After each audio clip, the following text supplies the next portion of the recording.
একটা বেটি ছেলে জেনা করেছে, নিজের স্বামীর সৎ কিন্তু চাকতে পায়নি, বিয়ে হয়নি। ও বিবাহিত বেটা ছেলে, ও বিবাহিত বেটি ছেলে জেনা ব্যভিচার করেছে। এবার জেনা করার পর আল্লাহ রাব্বুল আলামিন করেন বলেন, বান্দারে ইয়ারকে পাপ হয়েছে, গুনাহ হয়েছে, এই পাপটা অতক্ষণ পর্যন্ত দূর হবে না যতক্ষণ পর্যন্ত 100 করে তারাকে কোড়া না মারা হবে। আজকে আমাদের সমাজে কোড়া মারা হয়, ওরে আল্লাহ 5 খান 10 খান করে কমচে নিয়ে নিয়েছি। এই যে ধুলা ঝাড়া কেরা মারি না, মারি 5 বার কমচি ধরে মারে দিলে 5 খান হয়ে গেল। 100 কোড়া মারতে হবে, 10 খান কমচি কেটেছি, ওরে আল্লাহ রে 10 খান কমচিতে একবার মেরে দিলে 10 খান কিনতে হয়ে গেল। এরকম হয়েছে না, হয় না? জেনা ব্যভিচার হয়েছে রে বন্ধু। আমি একটা টাকাওয়ালা পয়সাওয়ালা মানুষ একটা গরিবের সাথে জেনা করেছি, ওরে আল্লাহ আমি তাকে বিয়ে করব না, আমি গুন্ডারাকে কিনে নিলাম, অন্য মানুষরাকে কিনে নিলাম, আর কিনে দলটাকে ভারী করে 2, 4, 5 লাখ টাকা দিয়ে আমি মামলাটাকে হল করে দিলাম। ওরে আল্লাহ, আরে বন্ধু শুনে নেন, আল্লাহর কোরআন বলছেন দুনিয়ার মানুষে বিবাহিত নর নারী যদি জেনা ব্যভিচার করে ওর গুনাহ অতক্ষণ মাফ হবে না, মাফ হবে না যতক্ষণ পর্যন্ত ওকে পাথর দিয়ে মেরে মেরে মেরে শেষ না করা হবে। আর একটা অবিবাহিত ছেলে এবং মেয়ে যদি বিয়ে করে, তাইলে লোকজন যতটি জালসা শুনতে এসেছে এই মতো চকের ভিতরে তাকে নিয়ে যেতে হবে, গলিতে নিয়ে যেতে হবে, গ্রামে গ্রামে এলান করতে হবে, অমুক ছেলে অমুক মেয়ে জেনা করেছে, তাকে দর্রা মারা হবে রে, তাকে কোড়া মারা হবে, তোমরা এক জায়গাতে হয়ে যাও। সমস্ত লোকের সামনে আল্লাহর কোরআন বলছেন তারাকে লাঠি কোড়া মারতে হবে, আর এখান করে মারতে হবে। 100 কোড়া মারতে মারতে মরে যায় কিংবা বেঁচে যায়, আপনাকে আমাকে কিন্তু দেখতে হবে না। কিন্তু হ্যাঁ, আমরা হিন্দুস্তানের মাটিতে বাস করছি, তো মেলা জায়গাতে দেখেছি একটু যদি জোর করে কোড়া মেরে দেন, তাই পরের দিন আপনার পরে কেস করে দিবে, মারনেওয়ালার পরে কেস করে দিবে। এরকমও ঘটেছে ভাই আমার। তাহলে এটা হলো শরীয়ত, এটা হলো শরীয়ত। আল্লাহ রাসূল বলেছেন, যুবক তুন কাহুল মারা তোলে আরবাইন, মানুষেরা 4 খানাতে জিনিস দেখে বিয়ে করে। আমরা যখন বিয়ে করতে যাই 4 খান জিনিস দেখি। আপনি যখন বিয়ে করেছেন 4 খান জিনিস দেখেছেন। ছেলে আপনার পোতা নাতির বিয়ে দেবেন 4 খান জিনিস দেখে বিয়ে দিবেন। নবী বলেছেন মানুষেরা 4টা জিনিস দেখে বিয়ে করে। 1 নম্বর হলো লে মালিহা, যাকে আপনি বিয়ে করবেন তার মাল দেখেন, ইয়ার বাপের কাছে মাল আছে কিনা, ইয়ার বাপের কাছে জমিন আছে কিনা, ইয়ার বাপের কাছে টাকা আছে কিনা, ইয়ার বাপের বাড়ি ঘর আছে কিনা। 2 নম্বরে নবী বলেছেন ওয়ালে হাসাবেহা, মানুষেরা বংশ দেখে, খানদান দেখে, ঝাড় দেখে, এর খানদানটা কেমন রে, এই খানদানটা দেখে বিয়ে কর। দরকার হইতে গেলে সমাতে 5 খান লাঠি তোর দিয়ে বাড়িয়ে যাবে। এই মাল আছে তার বাপের কাছে, মাল আছে, জমি জায়গা আছে, এই মালদার দেখে বিয়ে কর। দরকার হইতে গেলে 5 লাখ 10 লাখ সাহায্য করতে পারবে, এই দেখে আমরা বিয়ে করি। 3 নম্বরে নবী বলেছেন মানুষরা বিয়ে করে ওয়ালে জামালি হা, সৌন্দর্য দেখে, দেখতে ভালো আছে কিনা, সৌন্দর্য আছে কিনা, দেখতে চেহারাটা কেমন আছে। আল্লাহ নবী বলেছেন উম্মত 4 নম্বরে মানুষরা দেখে ওয়ালে দিন হা, যাকে তুমি বিয়ে করবে দেখো তার মধ্যে দিনদারি আছে কিনা, নামাজ পড়ে কে পড়ে না, রোজার মাসে রোজা রাখে কে রাখে না, কোরআন তেলাওয়াত করতে জানে কে জানে না। ওরে সুবহানাল্লাহ, আল্লাহ রাসূল বলেছেন উম্মত 4 নম্বরে দিনদারি দেখো।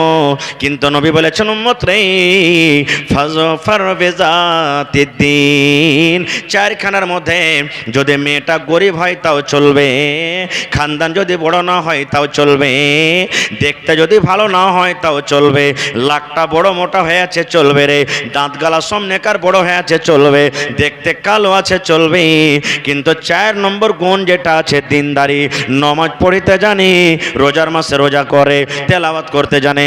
আল্লাহ নবী বলেছেন উম্মত 4 খানা গুণের মধ্যে তোমরা দিনদারি মেয়ে ছেলেকে তারজিহ দাও, দিনদারি মেয়ে ছেলেকে তারজিহ দাও, দিনদারি মেয়ে ছেলেকে বউ করে তুমি বাড়িতে নিয়ে আসো, তাহলে তোমার দুনিয়া এবং দিন দুটাই কিন্তু কামিয়াব হয়ে যাবে। নারে তাকবীর, দিন দুনিয়া তোমার কামিয়াব হয়ে যাবে। কিন্তু আজকে আমরা দিন দেখছি কি, দিন দেখি না। আমরা পড়ালেখা আছে কিনা দেখি না, আমরা 2টা জিনিস দেখছি, একটা দেখতে ভালো আছে কিনা, আর 2 নম্বর টাকা দিতে পারবে কি পারবে না বেশি বেশি করে। আমি একটা মৌলভী সাহেব মানুষ, বেটার বিয়ে দিব, আমি তো মৌলভী সাহেব মানুষ, জালসা জলসে করে বেটা টাকার দিকে আমি ধার ধারি না, বড় বেটাকে সঁপে দিয়েছি, যা করবে ওই জানে। আমি একটা হাজি সাহেব মানুষ, 5 লাখ খরচ করে হজ করে এসেছি, এগুলা টাকা দেখে আমি দেখতেও যাবো না। খুব ওই জামাই জানে কি করবে না করবে। আর এদিকে জামাইকে যে ভোল্টেজ খুঁজে দিয়েছে নট, শোনো বাবু 4 লাখ চাইবে, 3 লাখের আগে কিন্তু কাজ করিও না। এই দেখেন ভাইরে, আহা হা, আজকে দেখেন কোরআন আমরা বুঝি না কোরআন কি জিনিস। কয়টা বেটা ছেলে কোরআন জানে, কয়টা বেটি ছেলে কোরআন জানে। আল্লাহর নবীর জামানাতে একটা হাদিস বলছে, হাদিস বুখারী মুসলিমের হাদিস, সহিহ হাদিস। যেমন আজকে জালসা শুনতেছেন, ভাই একটু বসে যান আল্লাহর রাস্তায়, আপনারা পিছনে মানুষের অসুবিধা হয়েছে, ভাই বসে যান, আপনারা এদিকে বসে যান, ভাই একটু বসে যান মেহরবানি করে। একটা খুব সুন্দর হাদিস, ভালো করে শুনবেন আপনারা। আল্লাহ নবীর জামানাতে সাহাবায়ে কেরাম বসে আছেন, নবীজি মজলিসে আছেন। একটা মহিলা নবীর কাছে চলে এসেছেন, আসার পর বলছেন, আহাবলাকা নাফসি ইয়া রাসূলুল্লাহ। সেই মহিলা বলছেন, আল্লাহর নবী গো, আমার জান খানা আপনাকে সঁপে দিলাম, আমার জান খানা আপনাকে সঁপে দিলাম, আমার আত্মা খানা আপনাকে সঁপে দিলাম। আপনাকে টাকা লাগবে না, আপনাকে মোহর লাগবে না, আপনাকে গয়না লাগবে না, কোনো রকমের কিচ্ছু লাগবে না নবী গো। বিনা টাকাতে মোহরে আপনি আমাকে বিয়ে করলেন। ডাইরেক্ট মজলিসে এসে একটা বেটি ছেলে এসে বলছেন, ইয়া রাসূলুল্লাহ, আমার জান আপনাকে সঁপে দিলাম, আপনি আমাকে বিয়ে করেন। বিয়ে করালেন। নবীজি দেখলেন তাকে মাথার চাঁদি থেকে নিয়ে পাঁড় তেলা পর্যন্ত, যে বেটি ছেলেটা দেখতে কেমন। তাহলে বোঝা গেল যে বিয়ে করবে সে দেখবে, যে বিয়ে করবে দেখতে যাবে। কিন্তু এখন হয়েছে কি, যে বাপ চলে গেল, ভাই চলে গেল, 10 বন্ধু গেল, দেখা দেখি হলো না ছেলে মেয়ের সাথে, পরে তখন 2-4-6 মাস পর গেল যে ওই রিস্তা টিকে না, তালাক হয়ে গেল। না, দেখাটা আইবে নয়। বাপ যাবে জানা যাবে দরকার নাই, মা দেখতে যাবে জানা দেবে জরুরি নয়, ভাই বোন বন্ধু যাবে কি যাবে না এটা আমি বলতে যাই না। কিন্তু যে বিয়ে করবে প্রথমে ওকে দেখতে পাঠান, এটা আইবের কথা লয়। দেখতে পাঠানো ওকে, কারণ লড়কা লড়কির সামনে থাকবে, দেখা দেখি করবে, এটা আইবের কথা নয়। বলে দেন, এই তুমি ভালো করে ওকে দেখো, আর তুমি ওকে ভালো করে দেখো, কারণ পরে যে তার কোনো ঝোল ঝামেলা না হয়, ভালো করে তোমরা দেখাশোনা করে নাও। কিন্তু দেখাশোনা হয় না, পরে যখন বিয়ে শাদী হয়ে গেল তখন দেখছে, ওরে আল্লাহ, সানফিস খায়। সানফিস আছে আপনার এলাকাতে? আচ্ছা ভাই, সানফিস খায়, বিড়ি খায়, সিগারেট খায়, দারু মদ পান করে মুখখানটা এমন দুর্গন্ধ করছে, কোমরে বলি নেই, কাল হ্যাঁ কইছে ওর মুখ দেখে ভাত খাবো নাকি আমি, হ্যাঁ ওর বাড়িতে কাজ কাম করতে যাবো নাকি আমি, এরকম কথা বলছে। থাকে না, রিশতা ভেঙে গেছে। এই জন্য রসুল বলেছেন যে তুমি বিয়ে করবে প্রথমে দেখো, যেটা তোমার স্থির হবে তাকে দেখো। আল্লাহ রসুল মাথার চাঁদি থেকে নিয়ে তেলা পর্যন্ত দেখলেন, দেখা পরেই দেখেন মাথা নিচে করে নিলেন। সেই বেটি ছেলেটা মহিলা এটা বলছেন, আল্লাহ, আমি নবীকে বললাম যে আমার জান আপনাকে সঁপে দিলাম, হুজুর আপনি আমাকে বিয়ে করেলেন। নবীজি হানা কিছু বললেন না, মাথা নিচে করে নিলেন। ভাবা চিন্তা করে বলছেন, নবীজি আমাকে বিয়ে করবেন কি করবেন না, যতক্ষণ পর্যন্ত কোনো উত্তর না দেবেন হ্যাঁ না, অতক্ষণ আমি যাব না। ফাজাল আসাদ এক সাইডে বসে গেলেন। বসে আছেন, এই সাহাবী ওর দিকে দেখছেন, এক সাহাবী অপর দিকে দেখছেন যে কি ব্যাপার, নবীজি কিছু কেন বলেন না। যখন কিছু সময় কেটে গেল, ফাকামা রাজুলুম মিন আসহাবিহি, একজন সাহাবী মজলিস থেকে দাঁড় হয়ে বলছেন, ইয়া রাসূলুল্লাহ, আল্লাহ নবী গো, এই বেটি ছেলেটা আপনাকে বিয়ে করতে চেয়েছে গো নবীজি, নিজের জান খানা আপনাকে সঁপে দিয়েছে। আল্লাহ নবী গো, যদি ওই মেয়ে ছেলের আপনার দরকার না থাকে, আপনি যদি তাকে বিয়ে না করেন, আমার দরকার রয়েছে গো নবীজি, তার বিয়েটা আপনি আমার সাথে লাগিয়ে দেন। একজন সাহাবী বলছেন, আল্লাহ রাসূল, ওই মেয়েটা আপনার সাথে বিয়ে করতে চেয়েছে, আপনার দরকার না থাকে তা আমার দরকার আছে, আপনি ওই বিয়েটা আমার সাথে লাগিয়ে দেন। সুবহানাল্লাহ। এইবারে নবী তখন বলছেন, হাল ইনদাকা মিন শাই, ও বাবারি, তুমি তাকে বিয়ে করবে, তোমার কাছে কিছু দেওয়ার মতন আছে, মোহর দিতে তুমি পারবে কি পারবে না, মোহর দেওয়ার মতন তোমার কিছু পারবে কিনা। সেই সাহাবী বলছেন, ইয়া রাসূলুল্লাহ, আমার কাছে কিচ্ছু নাই নবী গো, মোহর দিতে পারবো না, আমার কাছে মোহর দেওয়ার মতন কিছু নাই গো নবীজি, আমি মোহর কিন্তু দিতে পারবো না। বুঝতে কয়েছি, বাস মাঝে মাঝে টুকছেন না, অসুবিধা ইচ্ছে। আল্লাহ রাসূল বলছেন যে বাবারে, তোমাকে মোহর লাগবে, বিনা মোহরে তোমার বিয়ে হবে না, যতক্ষণ পর্যন্ত তুমি মোহর আদায় না করবে তোমার বিয়ে চলবে না। ওরে সুবহানাল্লাহ। সেই সাহাবী বাড়ি চলে গেলেন, বাড়িতে যাওয়ার পর ঠোঁড়া খোঁজা করতে লাগলেন, দেখি কিছু পাই কিনা। খুঁজতে খুঁজতে খুঁজতে বন্ধু রে, আমাদের মতন নয় যে টাকা না হলে চল রে 1 কেজি গহম গালা দিয়ে দিব, টাকা নাই চল মাকে গালা দিয়ে দেব, সরিষা দিয়ে দেব, মুখ তুমুক দিয়ে দেব। অনেকক্ষণ খোঁজাখুঁজি করলেন বন্ধু রে, কিন্তু বাড়িতে কিছুই আনতে পারলেন না। সেই নবীজিকে বলছেন, ইয়া রাসূলুল্লাহ, আল্লাহর নবী গো, অনেকক্ষণ ধরে খোঁজাখুঁজি করলাম নবী গো, কিন্তু মোহর দেওয়ার মতন বাড়ি থেকে কিছুই আনতে পারলাম না। কিচ্ছু নাই নবী জি, আমি কি দেব তাকে? শেষের বেলা তো নবীজি বললেন, বাবারে শোনো, বাড়ি যাও, উনজুর ওয়ালাউ খাতামান মিন হাদিদ, সোনা আংটির দূরের কথা, চাঁদি দূরের কথা, একটা লোহার যদি আংটি পাও ওইটাই তুমি নিয়ে এসো, ওইটাকে মোহর করব, আর মোহর করে তোমার বিয়ে লাগিয়ে দেবো। যাও তুমি বাড়িতে চলে যাও। দেখেন মোহর কি জিনিস। আপনাদের এলাকাতে টাকা লেওয়ালেই হয়েছে না, হয় না? হয়েছে জি ভাই, হয়েছে। আচ্ছা আর একটা কথা বলেন তো, ধরেন যে আপনি বেটির বাপ, আমি বেটার বাপ, আমার বেটার বিয়ে আপনার বেটির সাথে দিয়ে দেবো।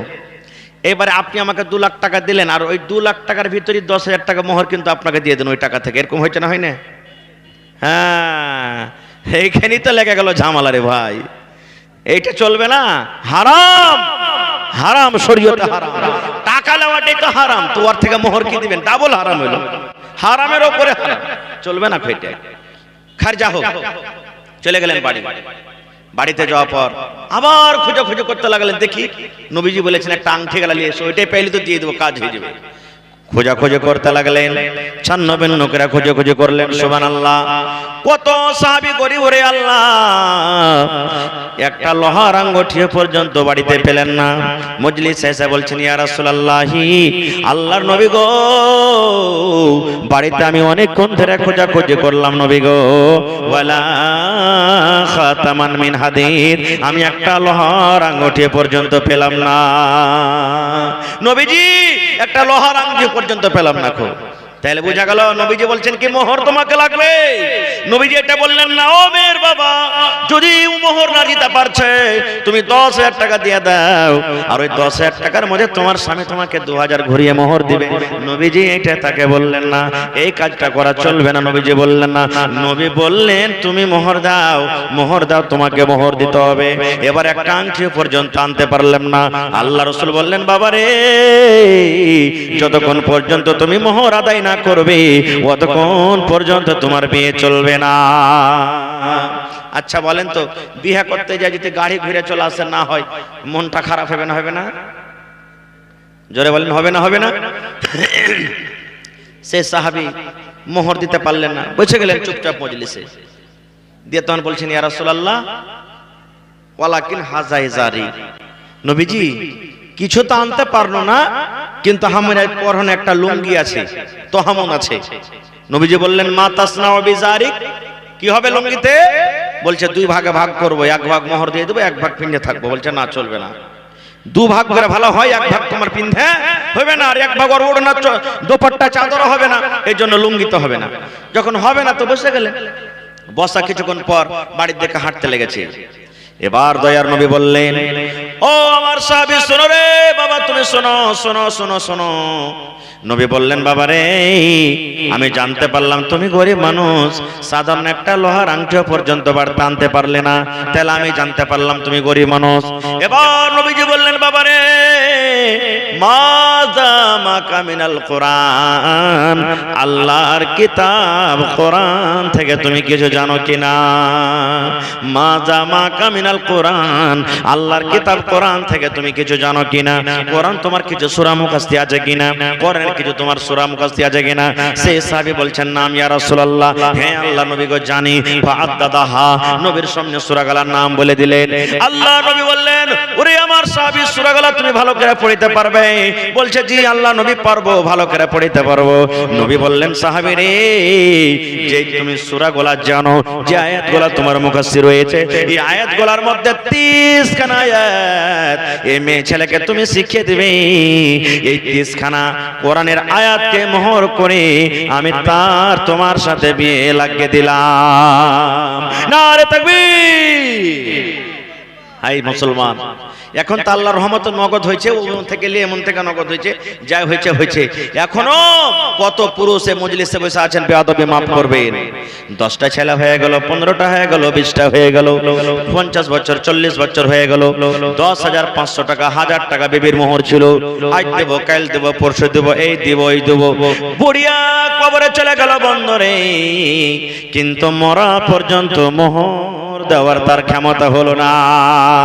আল্লাহর নবী বলেছেন, এরে উম্মত, তোমার স্ত্রীকে তুমি মোহর দেব বলে বাড়িতে নিয়ে এসেছো, তুমি নগদ দিতে পারলে না, বাকি করে নিয়ে এসেছো, আজ দেব কাল দেব পরশু দেব, এই দেব ওই দেব করতে করতে করতে করতে তুমি দুনিয়া থেকে চলে গেলে, তোমার স্ত্রীকে তোমার মোহর দেওয়া হলো না, তোমার বিবি তোমাকে মাফ দিল না। জেনে রাখো আল্লাহ রাব্বুল আলামিন কিয়ামতের দিন ওই সমস্ত পুরুষকে যারা জিনা ব্যভিচার করে দুনিয়া থেকে গেছেন, দুনিয়া থেকে মারা গেছেন, ওই জিনা ব্যভিচার যারা করে দুনিয়া থেকে চলে গেছেন, তাদের লাইনে ওই পুরুষকে দাঁড় করে দেওয়া হবে। দুনিয়ার সব খরচ শেষ হলো, কিন্তু এই বিবিকে মোহর দিতে পারলেন না। যাকে আপনি নিয়ে সংসার কাটলেন, যে আপনার বংশকে আগে বাড়িয়ে দিলে, যার কারণে আপনি বাপ বলার হকদার হয়েছেন, সেই বিবিকে আপনি এত কিছু করার পরও আপনি মোহর দিতে পারলেন না। কথা বলছি বলার জন্য, একটা রান্ডি মেয়ে ছেলে, বেশ্যা মেয়ে ছেলের কাছে অতক্ষণ আপনি যেতে পারবেন না, যতক্ষণ তাকে ওর ফিস না দিবেন, অতক্ষণ পর্যন্ত আপনার ক্ষমতা নাই যে তার কাছে আপনি চলে যাবেন। আর আপনার স্ত্রী আপনার বাড়িতে সারা সংসার কাটলে, আপনার মাথা টেপে দিলে, আপনার গা হাত ধুয়ে দিলে, আপনাকে ভাত রান্না করে দিলে, আপনার সমস্ত জিনিস করছে, ধুবির মতন বাড়িতে কাজ করছে, এরকম স্ত্রীকে আজ পর্যন্ত আপনি মোহর দিতে পারলেন না। এর থেকে বড় আফসোস কি? আর আমাদের সমাজের মধ্যে কি আছে জানেন? যখন পুরুষটা মরে গেল, তখন বলবে যে দম বাড়ে না, দুক দুক দুক দুক করছে, তখন 4-5টা মহিলার আইসা কইবে যে হারে তোর সব মাফি সাফি হয়ে গেছে। কইছে হ্যাঁ সব হয়ে গেছে আমারকে। কইছে মোহর, কইছে কি করবো কি করবো, মোহরটা তাই তাক হইলো না, আজ দেবো কাল দেবো করে করে মোহরটা হইলো না। তো কইছে তোর স্বামী তো দিতে পারবে না, ধুক ধুক করছে, এক কাম করো ওকে হাওয়া দিয়ে উড়িয়ে দে, আঁচল দিয়ে মারবে এমন করে, ধান উড়া করে হাওয়া ভাই কোলাতে করে সব মোহরকে উড়িয়ে একবারে কবর পর্যন্ত ঢেকে দিবে। এই তো আমাদের মোহর।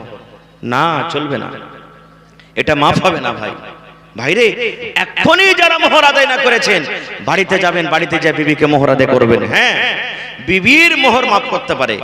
আপনাকে যদি নিজ ইচ্ছাতে, বিনা আপনার দাবাওতে, বিনা কিছু বলাতে যদি বিবি মোহর মাফ করে দেয়, তাহলে সেটা মাফ হলো।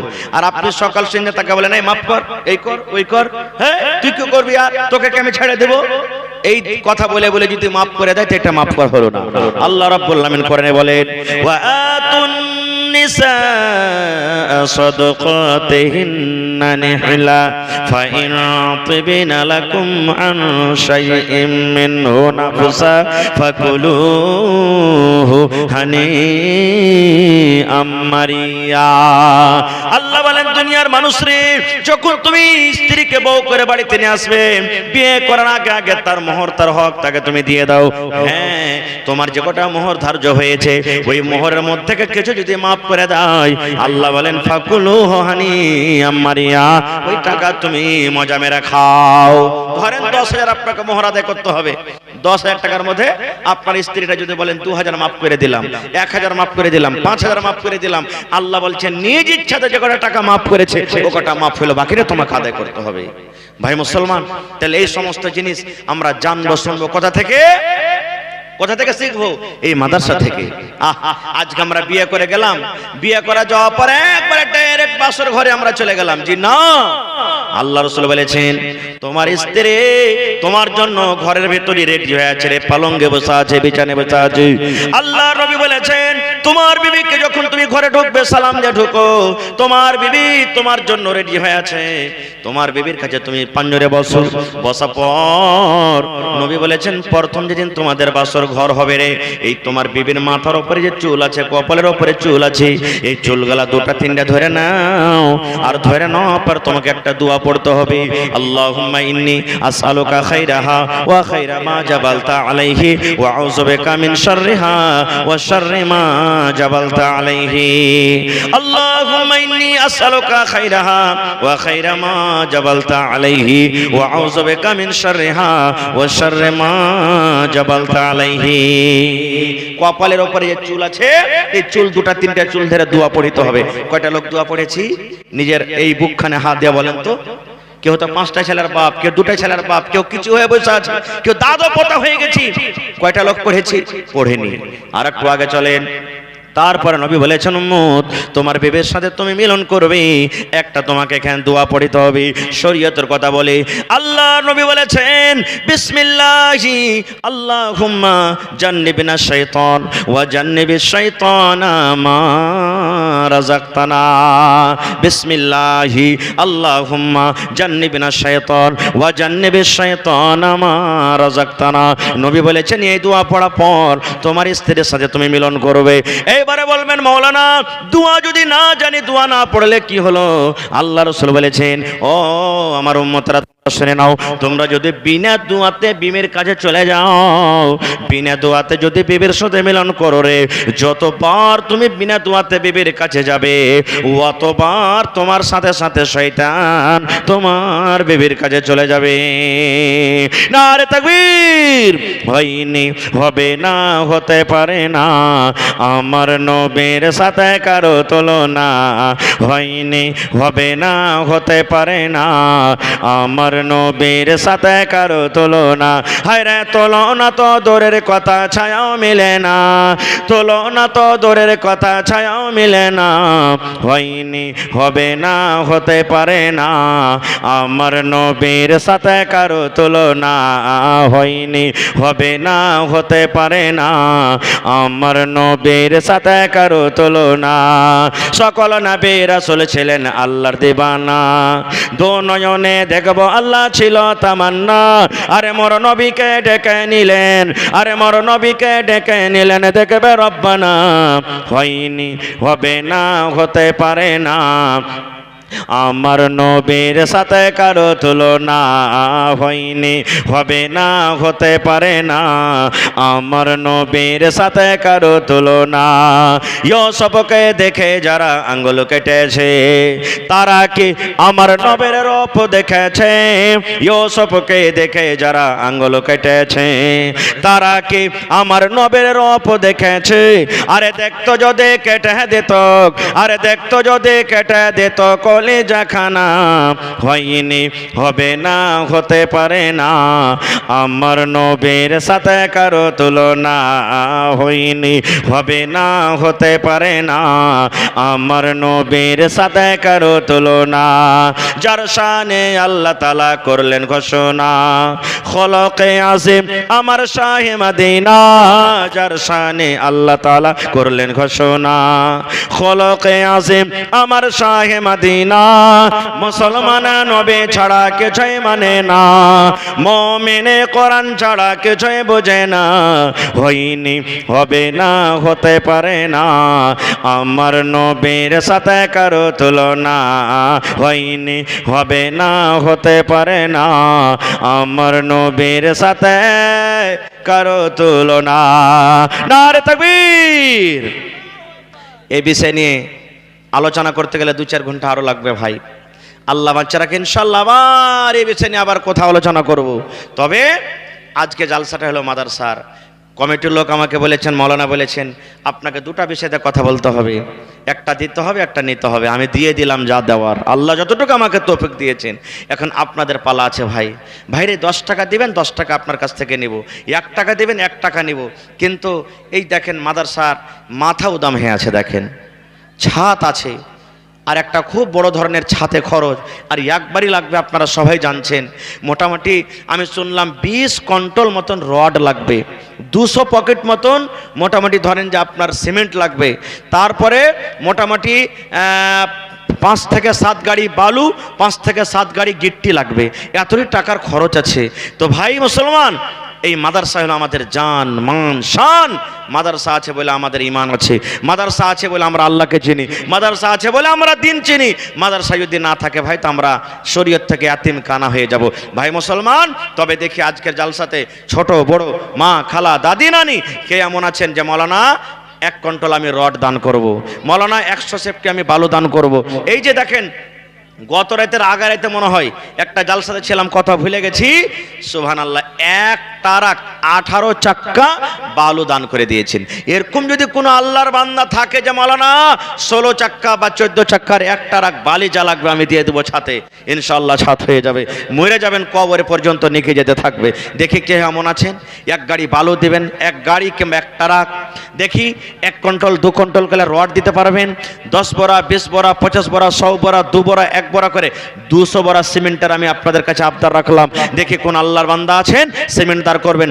এবং মাওলানা মা খালাকে পেন্ডালে চাদর দিয়ে পাঠান। হ্যাঁ চাদর মা খালা আপনাকে পেন্ডালে চলে গেছে।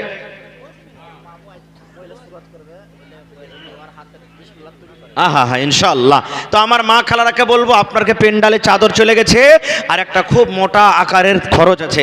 আমি সমস্ত মা খালাকে বলবো যে আপনারা গলার, নাকের, কানের, হাতের আঁচলে বাঁধা টাকা যা আছে সব খুলে খুলে দিয়ে পাঠান। আর ছাগল বকরি গেল আপনারা সাথে সাথে লেখিয়ে দেন, ভোরবেলাতে দিয়ে দিবেন। আসেন তো ভাই দেখি, এ আমার নানা জানেরা, দেখি কোন আল্লাহর বান্দা এমন আছেন। প্রথমে একজন 10 বড়া 20 বড়া 1 বড়া 50 বড়া, 1 গাড়ি 2 গাড়ি 1 কুইন্টাল 2 কুইন্টাল রড, যেটা আপনার সুবিধা হবে। দেখি একটু আসেন তো মেহেরবানি করে, এবার রাস্তা খালি করো একটু তোমরা। দেখি কোন আল্লাহর বান্দা আছেন। এই ভাই আজকে 50টা লোককে দেখবো, 1000 2000 3000 5000 1000 2000 3000 5000 500 এই করে করে করে করে আল্লাহ তাবারক ওয়া তাআলার এই কর্ণের জন্য আজকে দান করবেন। আল্লাহুস সামাদ। এটাই মামু? আহা কি মামুর নাম? জি শাহাবুদ্দিন মামু আমার। আহা হা হা সুবহানাল্লাহ। মামু চাইলে একলে ছাদ করতে পারবে নাকি? আল্লাহর কাছে দোয়া করছি আল্লাহ যেন মামুর হায়াতকে বাড়িয়ে দেয়, আর আল্লাহ তাআলা যাতে মামুকে আরো এমন করে টাকা দেয় যাতে পকেটে না আটে মামুর। আল্লাহুস সামাদ। আহা হা এই দেখেন ইনশাআল্লাহ দেবে। তো মামু শাহাবুদ্দিন সাহেব ওর মুখ থেকে শুনবো, যদি 20 কুইন্টাল লিখে চালাই অসুবিধা কি আছে? হ্যাঁ কহেন মামু। দিল খুলে মামু একদম একটা বাল পেতা। ওরে আল্লাহ, এমন করে মুখের ভরে ফেললে গাছ থেকে যে দাঁত মুখ সব ভেঙে গেল কিন্তু। সুবহানাল্লাহ। মামু আপনি যে আছে বেশি আপনার কাছে চাহাবো না, আপনি 1 ট্রাক বালি গেছিলেন আপনি, ঠিক আছে? বিসমিল্লাহ जी ये बेकर तो खर्चा है। जो भी हजरात खाना खाना चाह रहे हैं वो सामने पश्चिम साइड टिकट मिल रहा है गुमटी में, आप टिकट लेके खाना खा सकते हैं। जो भी हजरात खाना खाना चाह रहे हैं वो पश्चिम साइड गुमटी में टिकट मिल रहा है, आप टिकट लेके वहाँ खाना खा सकते हैं। सुना। और महिला पंडाल में जिन तालिबात को जिम्मेदारी दी गया है चंदा कलेक्शन करने के लिए वो तैयार है। महिला पंडाल में जिन तालिबात को जिम्मेदारी दिया गया है वो तैयार है। मामू सुनेन শাহাবুদ্দিন সাহেব, বেশি আপনার কাছে চাহাবো না। 1 ট্রাক্টর বালু দিলেন কিনা, 1 ট্রাক্টর গিট্টি দিয়ে দেন আপনার। দুটা জিনিস দেবেন, বাস দুটা জিনিস দেবেন। নারে তাকবীর। মামু আমার শাহাবুদ্দিন সাহেব 100 সেফটি বালু আর 100 সেফটি গিট্টি দান করবেন ইনশাআল্লাহ। আলহামদুলিল্লাহ, কেন আল্লাহ বরকত দিয়ে মামু ইনশাআল্লাহ। মাশাআল্লাহ জাযাকাল্লাহ। লেখালেন রব্বানা যালামনা আনফুসানা ওয়া ইল্লাম তাগফির লানা ওয়া তারহামনা লানাকুনান্না মিনাল খাসিরিন। রব্বানা আতিনা ফিদ দুনিয়া হাসানা ওয়া ফিল আখিরাতি হাসানাতাও ওয়া কিনা আযাবান নার। হে রব্বুল আলামিন, তোমার বান্দা শাহাবুদ্দিন বাজি আমার আল্লাহ 100 সেফটি